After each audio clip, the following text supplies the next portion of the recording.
This is a left-legged legend recap. I need some a logo. My graphic designer friends, I know who you are. And I need some theme music. My musician friends, I know who you are. We got to figure out a way to incorporate that into my intros from now on. Now that I want to be all, this is a recap. So for now, until my friends come up with that, you're gonna have to just imagine what it would be like when my logo flashes and my theme music starts. I got some ideas. Jay-Z, holler at me for theme music. But let's try it again. This is a left-legged legend recap. See, I can hear the music in my head. You just can't hear it. I mean, if you got a good imagination, you just heard it. All right. So June 10th, 2010, I was teaching special education math at Locke Launch to College Academy in South Central LA. It used to be Locke High School, comprehensive high school, turned into a charter school. And one of the TAs from one of the other special education class comes and says, hey, we should take the kids out, throw the football around. And those of you that know me personally know that if you come and say, Link, we should insert thing here, I'm probably going to be like, okay, that sounds good. Link, we should jump off a bridge. Yes, we should try that. It's a very simple thing. And some of my close friends, those of you in my inner circle know that it could be crazier than that. Link, we should go steal a rocket. Okay, yeah, we should. That would be a great idea. Not one to usually say no to anything. So anyway, she comes in, she says, we should take the kids out and throw the football around. So we go play a whole game of passing around the football, kind of adults against the kids. And we get to the last play of the day. One more play, y'all. The bell is about to ring. It's like 2:57. The bell is going to ring at 3. So let's run this one last play. Everybody go in. See y'all tomorrow. It's like Wednesday of the last day of school. And so during that play, I run to catch a pass. I jump and catch the pass. This perfect all-American pass. It's a double-edged sword because on one hand, I wish there was video of it because I caught this amazing up in the air pass. But then I'm glad there's no video because when I came down, I tore my meniscus and fractured my tibial plateau. So what it felt like was my knee tore apart and then slammed together. So anyway, I'm laying on the ground. They got to bring an ambulance. I'm at work, so we got to go to the workers' compensation doctor. And basically, I get there. I'm thinking I'm going to get a cast and have a cast on for 6 weeks and then go on with my life. Wow, this is my first time breaking a bone. I think I was 39, 2010. I was 38. I really had to calculate that. Did you see that? I'm English majors. Y'all get me. Y'all get what just had to happen. I was 38. I'm going to go get a cast for the first time. I've never broken a bone. At this point, I'm not scared. I don't think nothing is wrong. So we get to the hospital, and they're like, well, you got to have surgery. Like, damn, for a broken bone, like, don't y'all usually just set it and forget it? Nope. Because of how you broke it, you got to have surgery. This is when I started learning about the meniscus and all of that stuff. So anyway, surgery number 1, I'm kind of foggy on the dates. Because to me, it seems like it was like the 15th of 2010, but I may be off on the dates. I may have heard it on the 15th and then had surgery like the 23rd. But it's just one of those things. I would have to go back and look and compare it to some other things. So anyway, I have the surgery where surgery number 1 in June 2010, they put 6 metal screws in my leg to hold my tibia together and a metal plate because my meniscus was fractured. I don't think the plan was ever to take it out, but this 6 screws and the metal plate was infected. Somebody had either touched it with their bare hands, wore the same gloves, didn't wash their hands, something, because you'll learn why I know that later. So surgery number 2, they enlist the services of the Grossman Burn Center. Thank you, big up to the Grossman Burn Center. Much love. Grossman Burn Center, you might recall, is the burn center that saved Richard Pryor, world famous burn center in Southern California. So surgery number 2, the Grossman Burn Center doctors try to go in and clean off the metal. It's infected, and I have sores that won't heal from when they were trying to take the staples out, holes in my skin from the staples still weeks later. And so they go in and they try to clean off the metal and kind of sanitize it in there and then see if that will make it heal. Well, after that surgery, it didn't heal. So we go to surgery number 3, where now the Grossman Burn Center said, get that metal out of you. I'm sorry.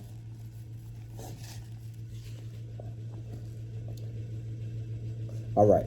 The Grossman Burn Center is like, you need to get that metal out of you by whatever cost. I don't care what happens. You need to take that metal out of you. And so we schedule a surgery to get the metal out. Well, in surgery number 3, surgery number 2 was August 2010. Surgery number 3 was October 2010.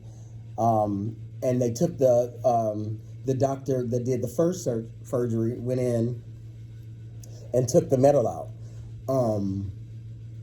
That left me bone on bone. So from October 2010 on, I didn't have any metal or anything in my body. My meniscus was pretty much gone. It was torn, and you can't necessarily repair a meniscus, to my knowledge. I'm not a doctor. I don't have any medical degrees or expertise or experience.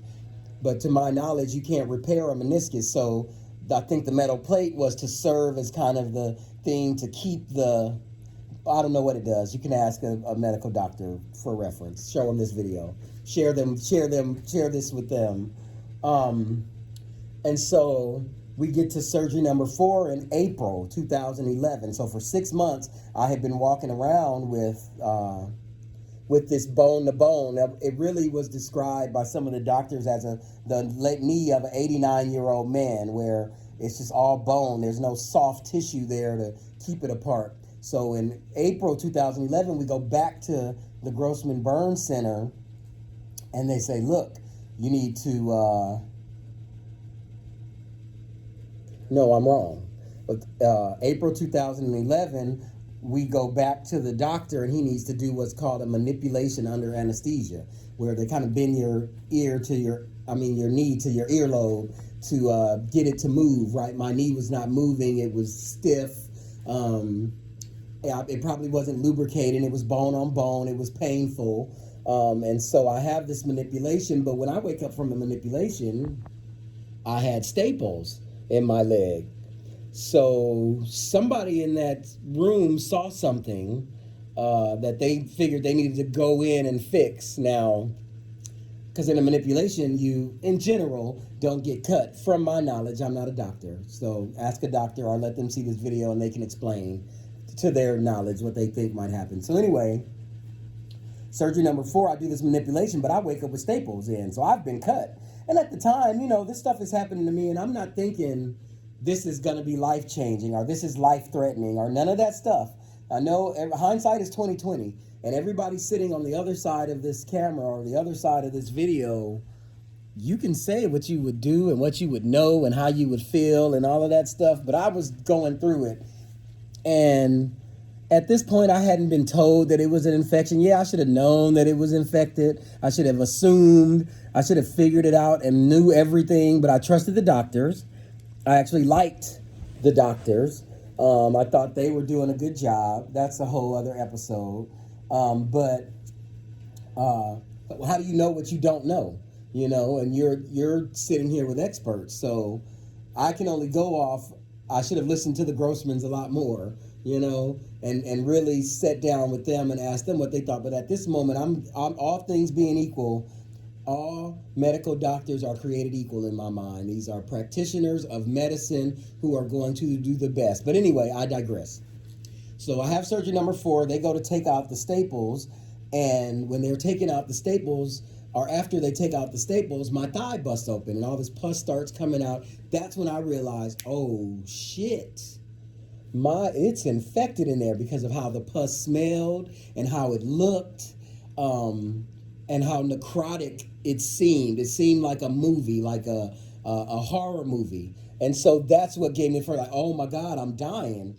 So we go to the emergency room at Sherman Oaks Hospital, where I got the infection from surgery number one. And not saying that the hospital is culpable or they did anything to give me any infection. Just the fact is, I got an infection at that hospital somehow. Maybe it was a doctor, maybe it was a physician assistant, a nurse, but somebody's dirty hands was living inside my body. Dirty hand bacteria. So anyway, I have surgery number 5. So at surgery number 5, they do what they call a debridement. They go in and they try to clean it out again, scrape everything out, rinse it, clean it, scratch it up, and make it damage the tissue so that it'll heal. It'll instill the healing process. And they put me on Cipro, back on Cipro. I was taking Cipro. They put me back on Cipro and they give me a PICC line, 1 of 5. There's 4 over here. I don't know if you can see that, but there I have 4 marks in a line on my arm. A PICC line is where they put a tube in your artery where you pump antibiotics for 6, 8, 12 weeks. And that pretty much saves your damn life, because if the infection gets into the bone, then it can get in all your bones. They got to start cutting off bone. This is when amputation is now planted into my brain after surgery number 5, that, hey, we need to protect this bone, because if that gets in your bone, then you're going to probably start losing bones, And I would go to doctors who were infection specialists and they would have patients that didn't have arms and legs, not just one limb missing, but maybe two-thirds of their leg and half of the other arm would be missing. So I start getting this idea of, you know what, this is serious. I'm probably going to end up an amputee, because at this point, surgery number 5 is the first time we name this infection. Methicillin susceptible Staphylococcus aureus. You've probably heard of methicillin resistant Staphylococcus aureus. I had, thank God, methicillin susceptible Staphylococcus aureus. So it was killing me maybe a little slower, right? I had that infection for 14 months. So, because remember, surgery number 4 was April 2011. Surgery number 5 was May 2011. So at the end of May, beginning of June 2011, I have surgery number 6, that we go back to the Grossman Center, and they decide they need to do a calf muscle flap, a gastroc flap is what it's called. And if I get anything wrong, blame that I'm not a medical professional. I'm just the person this is happening to. So I'm trying to, at this point now, memorize. That's why I'll never forget methicillin susceptible Staphylococcus aureus. I will never forget that phrase. I don't care. I don't ever use the acronym or the abbreviation. I always call it methicillin susceptible Staphylococcus aureus, because at this point now I'm paying attention. And so we do surgery number 6, this gastroc flap. They cut my calf in half. Your calf, how I see it, is like 2 muscles on top of each other. A smaller calf muscle under there, which is probably not a calf muscle, and then your calf muscle, which you assume is your calf muscle. Well, they cut that fat, big calf muscle in half, and then they wrap that around my knee. You can't see it now, but ironically, my leg is bleeding right there. Right now, it's bleeding in that spot where they put this muscle flap around and they put a skin graft. Fast forward to right now, today, that spot has been bleeding for several days. At the spot where they put the muscle graft, the skin graft on top of where the skin was not healing. Dun, dun, dun. Let's go back. So if I could, I would show you. Oh, yeah, it's bleeding bad now. It wasn't this bad. Yeah, yesterday was really bad. I was soaked in blood like a sponge, like a blood sponge down at the leg. And I did it. It's bleeding not because nobody did nothing to me. I did this. Those of you that know me personally know that I can't just sit here and leave stuff alone. The splint that my leg is in was making my heel hurt. And so I could not just relax and let my heel hurt, I had to try to fix it. And so I probably rubbed my leg at that spot up against the splint. And so it rubbed the scabs off from the last surgery. So I did this. It's not. This is not. Don't cry for me, Argentina, about that. I did. This is my fault right here. The bleeding. But we'll get to that soon. So anyway, they do that surgery. Now I'm mad. At this point, I'm mad at the Grossmans because I'm like, this was the most useless surgery ever. I come to find out that that surgery probably saved my life because what it did was it gave the infection a constant blood flow that it would eat off of and it would ignore my bones from how and now I'm interpreting that. That is my paraphrasing of the usefulness of that surgery. It gave it tissue and it gave it blood flow so that it would not go into the bones. It was like a Lincoln buffet because this infection is now getting smarter. This infection is now able to determine, because I'm taking antibiotics, I'm getting PICC lines in my arm, right? I think I got the second PICC line then. And so the infection is learning that it needs to stay in that knee area and basically it needs to hide until surgery number 7. Then, we're getting there. So then I'm like that. In June, that's it. That's all the surgeries I have for then. I am done with surgeries, but my leg is stuck at a 33-degree angle, and there's about some inches different, maybe a couple inch difference between the length of my right leg and my left leg. So I had to start getting the shoes with the lifts on it. We used to make fun of my neighbor's dad because he was a veteran. He wore the shoes with the lift in it, and we made fun on him. But then I had to wear that shit for like a year and some months. So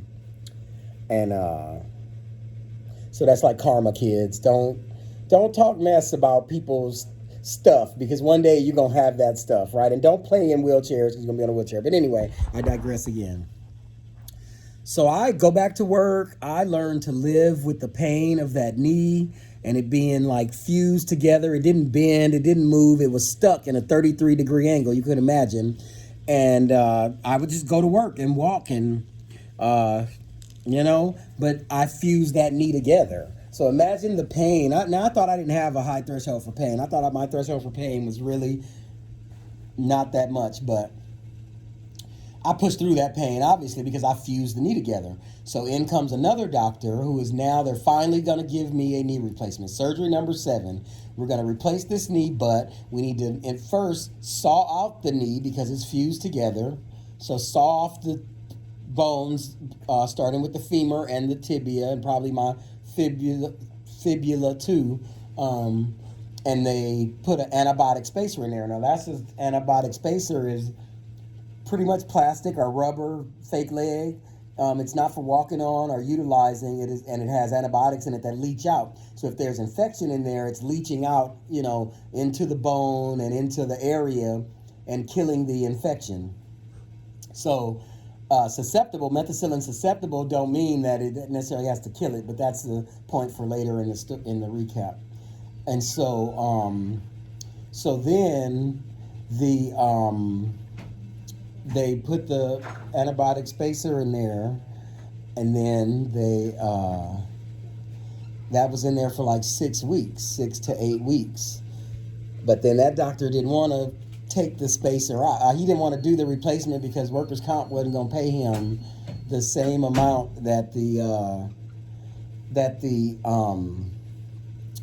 he would just get paid regularly. He was going to get less money. So he didn't want to do surgery number 8, which was the actual knee replacement, because he wasn't getting paid as much for it because I got hurt at work. So then I had to go and cry to another doctor, Tower Orthopedics, big up Tower Orthopedics, because they came in the clutch. They didn't have to, I got referred to them because now I got a lawyer. Now I'm like, y'all not killing me with all this stuff going on. I don't know what's going on with my leg, but I had never had a period in my life where I couldn't walk or any of this stuff going on. So now I got a lawyer. So now the lawyers are getting me, and big ups to GEC Law. I can't remember what it stands for, but GEK Law, because Adam Domchick was my lawyer, and that dude really advocated for me. So I really appreciate that. So that led me to Tower Orthopedics, Dr. Ganjianpour. And at Tower Orthopedics, they decided they would help Dr. Singh, I believe his name was gonna do the knee replacement. So boom, I get knee replacement number 1. Yeah, yeah, buddy. I got my fake knee. I'm walking around, but the fake knee, that was surgery number 8.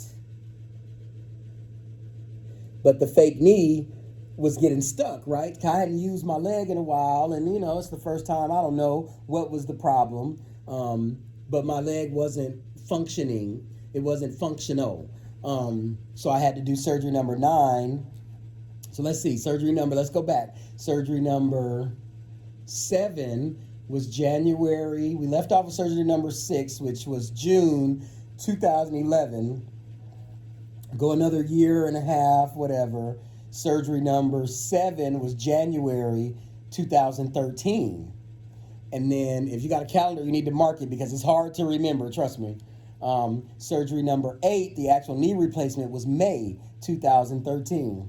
So May 2013 comes, I get my leg.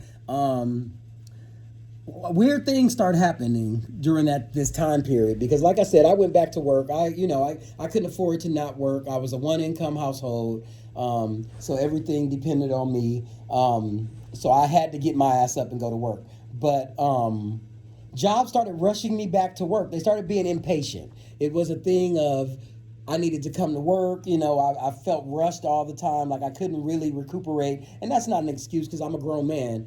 And I also wanted to work. I didn't want to be laid up. I didn't want to be going through this. But jobs were really putting on the pressure. And Green Dot Public Schools was saying that I was lying, that I did not need all these surgeries, which is weird. I just wanted to be off work, and I think that had a lot to do with the color of my skin. And I had gotten paid from one of my college jobs. I was working and taking days off. You get time off at jobs where you could take time off. So I would have surgery and take time off and still get a check. Well, they found out, they investigated me because obviously I couldn't work. I was getting my doctorate. I had 6 surgeries while I was getting my doctorate. This wasn't stopping me. I wasn't laying down and dying. So people were assuming that I was okay. They were making the wrong assumption that either I was okay and I just didn't want to work. I think that has to do with some people's implicit associations with the color of my skin and my nationality and culture. So they would start rushing me back to work. No, you need to come to work on this day. You need to be at work on this day. Or God, how long does it take to heal from a surgery? It's been however many weeks. Like, well, this is my 7th, 8th surgery, sir or ma'am. Anyway, so surgery number 8, May 2013. Try to go back to work. My leg is not working functionally, so I need to have surgery number 9 in October 2013. Where it was just a manipulation under anesthesia, regular manipulation. They bent my knee to my ear. I woke up, it hurt like hell, but it worked okay, y'all. And when I say that knee was okay, I was okay. My knee was fine. I didn't have any problems with that knee other than, it hurt every now and then. I was working it out a lot. I would run on it, and I did stuff that I probably, now that I look back, I thought titanium, so I was all in. But I was tough on that knee. I wasn't easy on it, and those of you that know me personally know that I don't stop. I like to get on planes. I like to go. I like to do. I'm a big guy, but I like to work out and be physical. So I was doing that. I was living life as everything was fine, and then September 2015, I had that knee for almost 2 years, or maybe let's say a little over 2 years. It was in my leg, and my divorce came up. And at this point, I'd lost my mom, and I was not happy in my relationship, and not saying that I'm just a victim, because I was a villain some of that time too. But my beautiful ex-wife decides me to kick. We're fighting, not physically at first, but then it becomes physical because I say something rude. I say, forget it. It's the left-legged legend. You got, full disclosure. I had gotten caught in a compromising situation, and so my ex-wife wanted to know whether I had feelings for the woman that I was in this situation with. And And I said, I love all y'all, flippantly. And so she jumped on me. We were traveling. It's a whole long story. So maybe I should do just a whole story of after surgery number 9 leading to surgery number 10, because it's a whole long story. And I didn't even expect this to be this long. So hopefully we'll wrap up in the next 4 minutes. I'm sorry. And I hope you're being entertained by this recap, because that's what it is. But anyway, she jumps on me and she's hitting me. So she's smaller than me. So I grab her sides and I kind of turn around. We're in a suite, like a mini suite at a hotel, and I put her down on the couch and I'm on top of her and probably very scarily tell her that, very rudely and profanity laden, to stop hitting me, and very threatening that I will defend myself,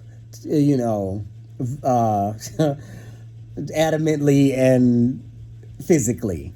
But then I stood up.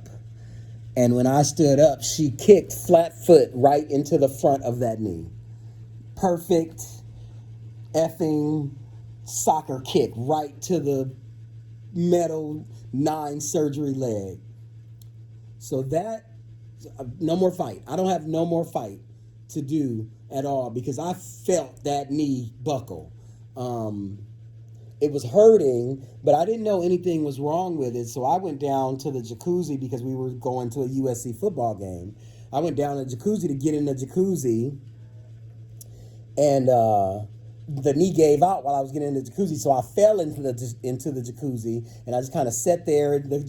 We were in Arizona, so they weren't heating the jacuzzi. They probably weren't even honestly cleaning the jacuzzi, because who's going to get in the jacuzzi and it's 100 degrees outside? But I needed the heat to get in there to make my knee stop hurting. Well, anyway, come to find out, the next Monday I can't walk. I'm at work and I can't walk. I got to go to the emergency room. I still try to go to work. I don't just go to the emergency room. I still try to, because I have stuff to do. Everything is so important when it's really not, And so I got to go to work, and I got this training. So I go to the training, and everybody's like, "What's wrong with you? Why are you walking like that?" Well, my knee hurts. And like, well, after this, you need to go to the emergency room. I go to the emergency room, and they say I have cellulitis. They didn't know what was wrong at first, because of course I didn't go say, "Hey, my ex-wife kicked my knee in." As a matter of fact, if you know that relationship, you know that I would have probably gone to jail for her and not even said anything, just because I was a typical battered spouse. That's a whole nother topic. For Left-Legged Legend, that I would not, I never put her in a position where I didn't even tell the officers that came that day when she called them, and, it was just like, no, she all right. You can, when she got detained or whatever happened, I told them it was okay for them to release her into my room and where my stuff is. So, there you have it. I wasn't trying to get her in trouble. But anyway, that led to surgery number 10, which was going to be another antibiotic spacer, because now that knee was infected again. So they did surgery number 10, put the antibiotic spacer in. I got PICC line number 3. I believe it was. No, PICC line number 4. And then the doctor went in, and he said that it was like he needed to clean it out better, that there was markers of infection inside that leg, which meant that over all the other surgeries, maybe they left some bacteria in there, and he needed to go in and clean it out, because he didn't want to put metal in my leg and there was still infection there. So then he cleaned it out again, maybe 5 days later. This is surgery number 10 was August 26, 2016. And then surgery number 11 was like September 3rd, a week later, 6 days later, September 2nd or 3rd, 2016. And he put another antibiotic spacer. I still had the same PICC line. And so they scheduled surgery number 12. Surgery number 12 was supposed to be them putting a prosthesis in. But here's the thing. When they went in for surgery number 12, they were still the infection marker. He was scared to put a knee in there, and now we had a name. This one was Staphylococcus lugdunensis. It's got a long name too, I believe, but that's the part I remember. It wasn't deadly from what I understand. It was a nuisance infection where it was where it would foam up or whatever. So they had they opened it up. He saw this nuisance and decided he put another spacer. Well, that's surgery number 12. That's going to be November 2016. So November 2016, he opens it up. He puts another spacer. I wake up. I'm in the operating room. I'm in the recovery room, and they're like, oh, I'm all joking with the nurses about dancing, and I am, thinking I'm doing something big, and they say, like, oh, one of the nurses comes and say, oh, sir, I'm sorry to tell you, there's no knee in there. They put another spacer. So, y'all, I started crying. I cried for like 3 hours straight. I woke up about 8 p.m. I was still crying at 11 p.m. when the doctor came in, and he said to me, he walked in, Dr. Fabi did surgeries 9, 10, no, Dr. Fabi did surgeries 10, 11, 12, and 13. And he walked in, we got the same birthday. So he walked in and he said, I knew you were going to act like this. Just go with me. We're trying to save that knee. We're going to do everything we can. He got me to stop crying at 11:30 at night. And then we scheduled the surgery for January 2017, surgery number 13. So then surgery number 13, I tell him, cut this knee off. Let's not do no more surgeries. Well, it was conditional. If you open up this knee and you see that it has infection markers, cut it off. I had laid in a bed. I had to lay down for 7 months between surgeries 10 and 13. I had to be bedridden for 7 months. So I had a lot of crying days in my life. Were days where I was crying because I couldn't get up and go up the steps at the house, And he said, that he wasn't cutting it off. He wasn't amputating it. He was going to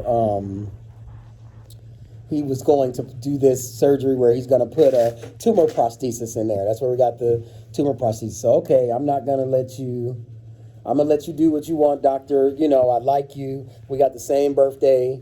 We're going to roll with it. So then he does surgery number 13 and puts in an 18-inch tumor prosthesis. And then that was January 2017. In November 2019, I'm getting up to go to work, and that I could not walk. I go to the emergency room. They take x-rays, and then they say that tumor prosthesis is loose. That it's not, I have to go in and have surgery, which led to surgery number 14, which is what I got a month ago. And it didn't last a month. So here we are the night before surgery number 15, where they're about to cut this leg off after I had asked them so many years ago and so many chances ago to do 5 PICC lines, 2 infections, 3 replacements, something like 2 or 3 revisions. And here we are back at square one the night before.